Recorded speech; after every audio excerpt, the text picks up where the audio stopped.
I just want this to be like a really quick discussion as opposed to me giving information. Really well so far here is we've taught lots of skills, like kids how to do things, how to use Google Docs, how to use this, how to use the iPads. Okay, but one thing that really needs to go along with that is that whole idea of how to be a good citizen. So what I've got here is I've just got a nice little chart. I want you just to get into some groups, and there's just 4 boxes, and I just want you to spend about 5 minutes. One thing I really believe is that PD should be people doing rather than passively sitting and listening to. Now, let's start doing some coding ourselves. And the first thing we're going to do is we're going to do some coding without a computer. What I'm going to do is I'm going to throw you in the deep end. I'm going to give you some activities. I've got 10 activity cards here. Technology coach at IGB International School.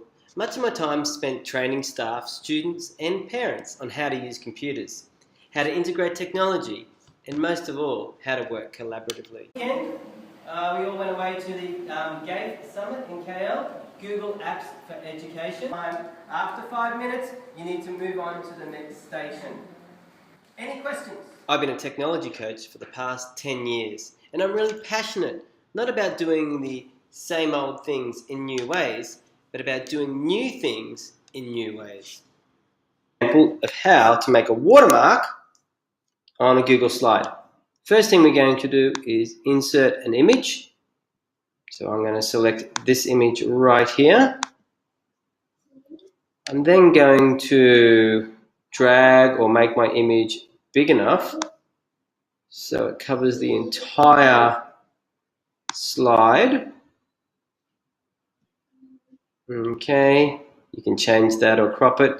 If I then right click, I can change the order and send this image all the way to the back.